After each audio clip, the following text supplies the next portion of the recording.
Cool. Well, Yeah. we're rolling. All right. So, Yeah. Good deal. welcome. Appreciate welcome it. to Run the Ship. Thank you Thanks. for coming, my friend. I really do appreciate it. I Yeah. always say that first. Thank you for allocating the time Yeah, of course, for man. coming. It means a lot. This podcast is about connecting entrepreneurs with professionals that help you go all in on your business, right? We want to Yep. find people that walk the walk and talk the talk and have been through all the things that we experience as small business owners Yep. that you really can't replicate, right? Right. Yeah. So why don't you go ahead and tell us a little bit about yourself? Tell us your name. Yeah, of course. My name's John Leland, owner of The Honest Accountant LLC. Love your business name. Thanks. That was literally what caught my eye. Oh, awesome. Appreciate it. Yeah, that was one. It's a little story on that. Like, I wanted something, we've heard of all the like scandalous stuff around accountants and like the Madoff debacle and like everything crashing and whatever. So just kind of playing off of that, wanting something to be like clear, transparent, honest, open, because that's just What the vibe. it should be. Yeah, that's what they should be, and it's kind of a rare find nowadays. And so that was actually an idea that had come to me pretty early on, and then I was like, well, let me toy around with it. It's very tongue in cheek, and then eventually that was the name I settled on. I loved it, and it was like my wife's like, yeah, you should just go for it, and it's like it's been a good talking point kind of ever since. But yeah, I started the business back in 2017. I went through the whole accounting thing in college, did the master's so I could get my CPA, and worked in industry. I decided early on I didn't want to do like the Big Four thing. It was just like I'd heard horror stories of people working like 100-hour weeks for peanuts and just coming out stressed, don't get to see their family. Like, so I was like, I don't want that. So I decided to go into some more industry related stuff. And then my wife and I ended up having a bit of a calling to go overseas, and we went to New Zealand, spent a couple of years there, worked with a nonprofit there. So that kind of started the ball rolling in my own mind of who I wanted to work with kind of going forward. Came back, I got a job in industry for about 6 months. We came back primarily because my wife was pregnant and wanted to kind of raise the kiddo in a supportive environment and that sort of thing. Amongst a few other reasons, but that was kind of a big one. And so we came back, like I got a job, I had my youngest kiddo. And then, about a few months into that, I was like, I don't really love this anymore. And I was thinking, like, I had come across this program. It's actually the jacket I'm wearing, but they helped people build accounting firms from scratch, sort of thing. And so it's like, I'll give this a go. And I kind of looked at it. I was like, I think I want to start diving into it. So I signed up for that thing, and I gotten enough confidence through that about 3 months after that, I had quit my job, which with a 2-month-old, and it was Christmas time, and I didn't really have any clients to speak of yet. Had a little bit of savings, and just jumped all into it. I think in the first few months that I had started, was relying a lot on the job, and it wasn't really much of I wasn't so motivated at that time, because I was like, I had something, that this is working well. The job was paying the bills. It was like, but I really want this business to take off. And so, in a sense, burning the ship of the old job, and like, okay, this is lighting a fire under me, and I have to either make this work or find something else. And it was. So what was that program like? Like, what was kind of what was their message that they were giving to you? Were they telling you, be specific, or they were broad? They were wanting you to kind of like find a niche, get into something that has a need, and then make it kind of about teaching and learning, not so much about the salesy sort of thing. And it was a lot around like tax planning, and not so much the compliance side of things, which everyone needs a tax return done, but it's the planning piece is where we can deliver a lot of value, just because most small businesses aren't properly structured, or aren't keeping track of their books even at all in a lot of cases. So that was kind of the initial, was like, okay, there's really good opportunity here. And it's just learning, okay, how do you pitch yourself well to be able to kind of grow this thing. And I had originally, which was funny, but the first thing I kind of wanted to get into, like I mentioned, was the nonprofits. So it was like, that wasn't really much of a tax savings thing. But then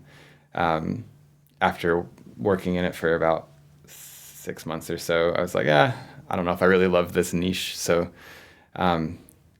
but it was at that point just kind of taking anyone who needed stuff, and Sure. being a young small business and needing to support the family and everything, you know. Oh, yeah. But yeah, and I reached out to a YouTuber I had been following for a couple of years, and it was just a good timing where he had just formed his own LLC, and it's like, actually was thinking about trying to find a CPA this year, and it'd be cool to find a fan, like support a fan in this process. So yeah, so then ended up working with him, and I still work with that same client today, and he's fantastic. And he's also opened the door to several other of my own clients in that space. So yeah, it's been quite a journey, and it's been challenging. Like you mentioned, some difficulties. It's just a lot of fear and worry, kind of at the beginning, where there's like,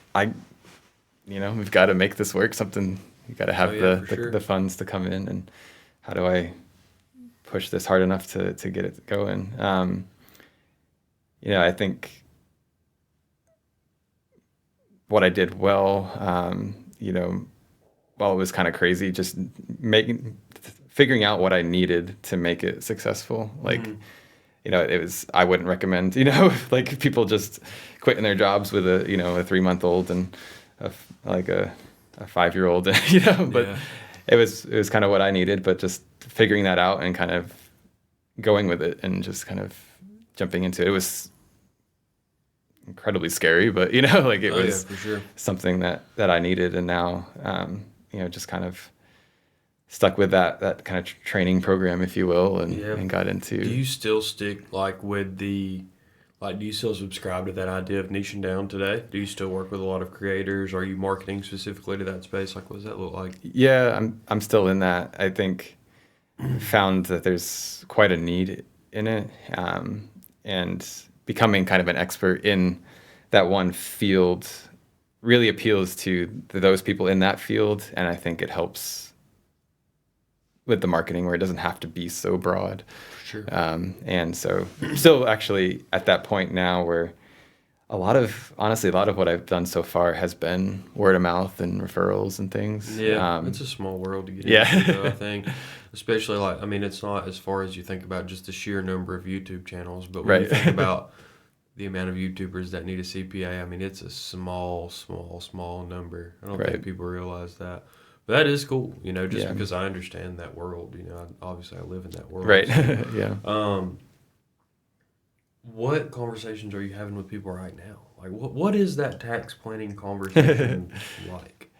Yeah, it's... Because I think a lot of people are scared to have that conversation, you know what I mean? And I think it's a very human thing to be, like, the whole idea of having a conversation with someone about how much money you make and liability and taxes. People feel like that is something that they should be naturally uncomfortable with. Right. Why? Which is why I asked, what should that conversation be, and why is it not so scary? Yeah, that's a good question. It's really trying to get a whole picture of the person's life and what they want to do with the business. And so it's kind of the driving piece of it is, okay, we're going to help you minimize your taxes so that you can either have more to do with the business or have more just to do for your own personal lifestyle. And I think we're just naturally afraid of the IRS, and this is how I've always done it, and they haven't gotten on to me before. So if I change something, it could be bad, but it's those things are there. And I think it's one of those things where I'm not a super creative person, so I really enjoy watching people on YouTube, watching them do their thing and working with those kind of people, because I like that just way that people do things. I like that creativity. I kind of envy that in a way. But I know that that's not really who I am in terms of that. I mean, it might be down there, but it's not really like something I'm confident in. And so like I trust them for that. And so I feel like as I kind of build a relationship with people there, try to get them to lean into me. Like I have these examples of how I've helped save some clients a ton of money. And I want to do that for you too. And, we can't really dig into that unless you kind of open up about it. It's like, going to a doctor, if they don't ask the right questions, like they can't figure out what's truly wrong. It's the same thing with the tax stuff. It's like, we're not there to, we're your friends helping you pay less to the IRS, donate less, as they like to say in my program, so, we got to figure all that out. And so it's more just like a helping. Just conversations about deductions and ways to spend money that, overall reduces your tax liability. Like what does that look like for, because like, if I give you like a hypothetical, I'm in the video production industry and I'm going to make, $100,000 this year. My company's going to gross $100,000 this year. It was only open for the last quarter of the year or whatever. You know, like, what are the conversations that you're having with people? Is it when to use your Amex and when to not? Like, what are all those things? Not so much that. It's more like, okay, how are you structured as a business? Like, do you own multiple businesses? How are they all related to each other? Yes, there's some of the, like, okay, when is it better to invest in a bunch of equipment? When is it better to maybe depreciate stuff over time versus when is it better to just take as much of an expense in this year as possible? How are you doing with, like, retirement accounts? Like, do you have anything set up through the business personally? Are you contributing to them? That sort of conversation, like with certain entity types, like an S Corp or C Corp, you have to have a reasonable salary. So like, are you paying yourself the right amount? What is the right amount? Like trying to figure that out with people. And then also, like, are there certain deductions that you possibly missing? Like there are certain like tax loopholes that you can take advantage of as long as you track them properly. And so like trying to get all of those plans sort of pieced together with that individuals. How does it work differently, you think, for people in the creative space versus like your typical small business? Just cash flow and the way you pay and the things that you're buying are a little different. I think so. I mean, I think ultimately the deductions are close to the same. I mean, you've got like studio equipment and things like that, like that you buy, but a lot of them I found don't have a lot of overhead. Buying a lot of stupid stuff for content, though, you know what I mean? Yeah, I mean that's all deductible. It's like, is it going to make you a return? Is that kind of the thing, Yeah. But and it's just kind of those conversations, and it's just to kind of be a comfort and a source of like, okay, can I deduct this? Why? And just being that sort of trusted advisor in the space to help them as well. Sure. And it's like I've grown it into like tax planning is one key piece of it, but also like we have one of our upper tier services is outsourced CFO, where we actually do more in-depth financial analysis than just prepping the books. Like we'll do the books and we'll do the taxes and whatever, but the deeper dives into, okay, this is kind of where your YouTube metrics are trending. This is where your streaming metrics are trending. This is like you've had 2 brand deals this quarter, like versus 4 last quarter. Like what happened with that? Like, so it's and then kind of helping them plan. Okay, how can we boost more production, or less income? Yep. All those. Yeah, like we know it's this time of year is great for people to get content out because people are spending their money. So YouTubers are going to make the more money based on how much they can get out this quarter versus. You might not want to post a lot in Q1, maybe take a vacation and, like it's those kind of deeper dives as well. And, maybe you're spending too much on staffing, or maybe you need to hire another person, or maybe you need an operations person, like kind of just help them figure out those sorts of things where they haven't had to think about that before. And I've run into a lot of people who they're kind of new to making money, like I just made videos for fun and that's like what I like to do, and the money, now money never even crosses their right, mind. yeah. But now they're making $500,000 a year, and their sister's doing their tax return. It's like, are you sure you're getting everything? Like, are you, so. Oh yeah, for sure. So that's kind of what those look like. What do you think, like starting your business, right? Mm-hmm. What was most difficult? What was the hardest thing about kind of growing that firm from a B2B perspective? Just finding the people.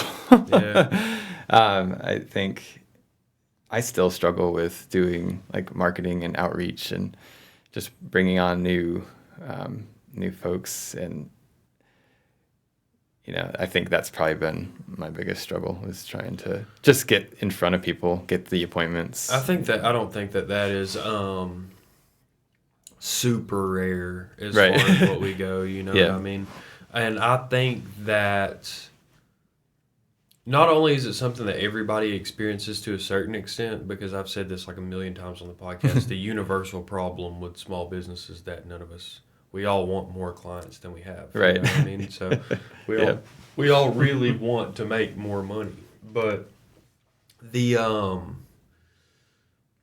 getting in front of people and getting knowing who to get in front of, that you can have that really, really good conversation with, because I would bet when you sit down with the type of person that you can outline with 4 or 5 or 6 characteristics on a piece of paper, you probably close those pretty consistently. Yeah, that's fair. Yeah. So I agree. A lot of people know exactly who they're after, and finding those people is an art. Like, I'll be honest, I would say it took me 4 years to get really good at filling the top of the funnel in my business. And took a bit of time. And the way that I overpowered it at the beginning was just sheer volume. You know what I mean? Right. I didn't have a very young baby. I had like a 2-year-old at this point. And now he's 7. I'm about to be 7. He's 6, about to be 7. So I could go out every single night and network. I could wake up every single morning and network. I could go out all day and meet people. You know what I mean? So that was how I overcame it. And then I started learning some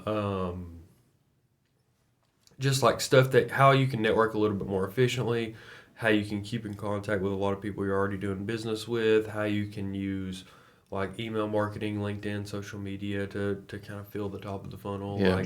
I did that and really just took a deep dive into that right at the beginning of COVID, and now kind of how everything's come out, it's really the perfect combination for the top of the B2B funnel. So it definitely is a learning process. I guess the reason I say that really is to say that if you're not exactly sure how you're going to get all the clients in the world for your small business, just do it. It'll figure it out.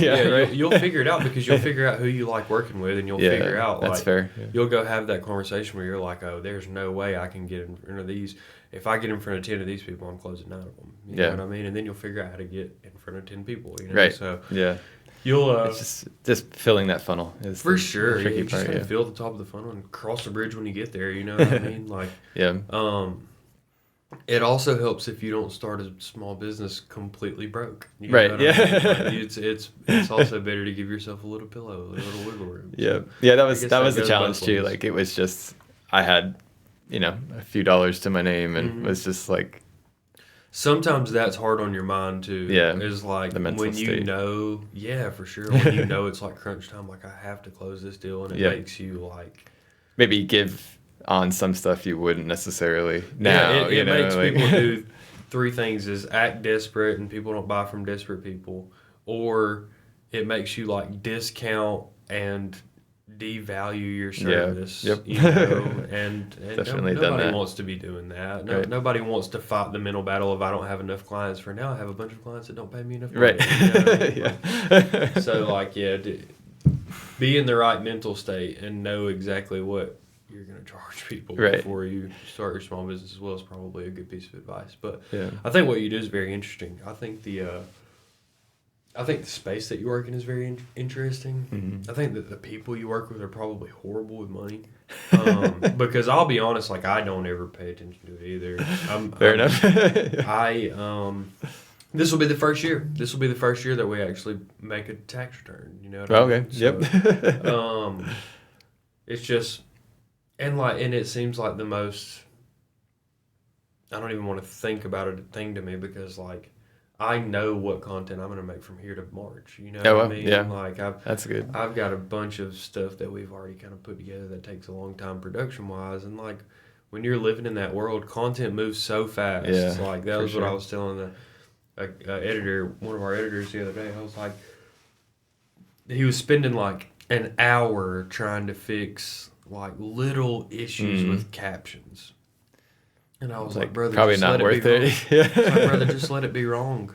They'll argue about it in the comments. You know, Gets you more engagement. Yeah. Content moves so fast. There's no reason agonizing over that little stuff, and it's really kind of the same way for small business too. You know what I mean? Is like it moves so fast that you should just find people that know what they're doing in their space and let them be good at what they're good at. So you can keep doing what you're doing like that. Yeah. That I think is the biggest value of having a relationship with someone with a financial background, whether it's a CPA or financial advisor or whatever that may be, is someone that can say, let me take a look. Right. Like your mechanic. You know what I mean? Like exactly. You want your mechanic to say, let me take a look, and you feel some sort of solidarity like that.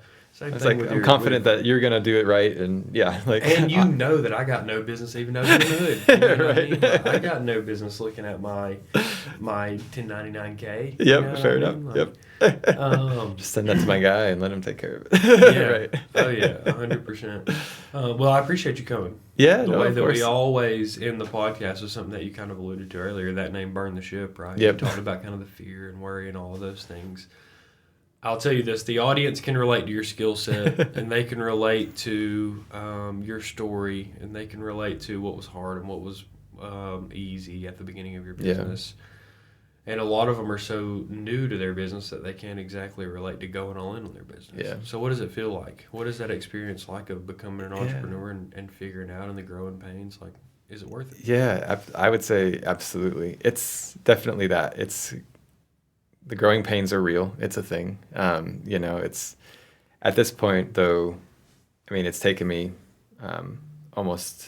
So it'll be 6 years on November 3rd that I started the business. Nice. So yeah, it's cool. It's allowed me to build a lifestyle that I want with my family. Like a few years ago, we were full-time RVers. We got to go around the country, and I had my hotspot and a laptop, and I could work from wherever. And then it's recent, like about a year ago, was able to buy my own house and support that comfortably. And even in this crazy time, just feel thankful and blessed in that space. But it's just awesome to kind of be in charge of that, and definitely think it's worth it to just go all in with it and commit to it. And it will, just have those visions of why are you doing it? Like, what is this? What's your why? And that sort of sense of like, put that in front of you always, and just kind of keep that as your goal, and you'll get there if you don't give up,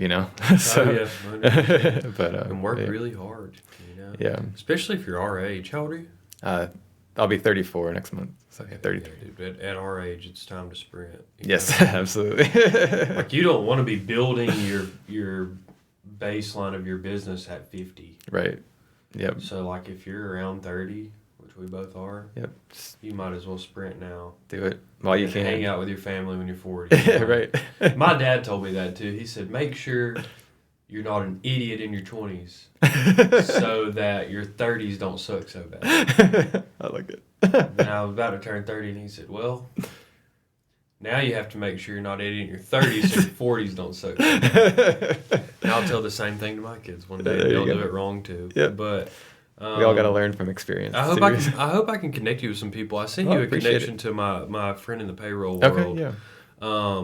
Appreciate it. Yeah. He's a sharp guy, and he just meets all kinds of people, and I know that you guys have had a good connection. But I think I have some other people to connect you with as well. Well, yeah, any referral would be fantastic. Obviously, much appreciated. Yeah, obviously, if we keep going down this content road, we'll probably have some people to connect you with just from people that we do content and things with, things like that. So, no, I'm excited. I appreciate you coming in. You've answered the questions that I wanted to answer, and I think this is a really good topic to discuss this time of year. And absolutely, I think you represent your business and your industry a lot better than than a lot of people. You know, there's I appreciate that. Yeah. There's a lot of Saul Goodmans in your industry. You know, the Stonewall CPAs, man. It happens. I feel like it's just being approachable, personable is like gets you 90% of the way in this business, you know. So, sure.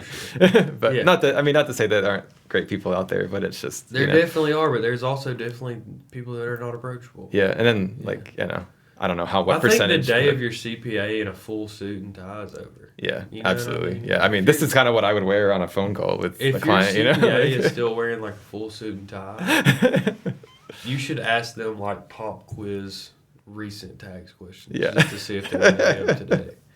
But I'll work on this over a couple of weeks. Put it out there to the world. I appreciate you coming. Appreciate it, Billy. Thank you. Earn the ship. Earn the ship. Cool. Yeah. Good stuff. I appreciate that. Went really fast. Yeah, that was probably 35 minutes too. Nice.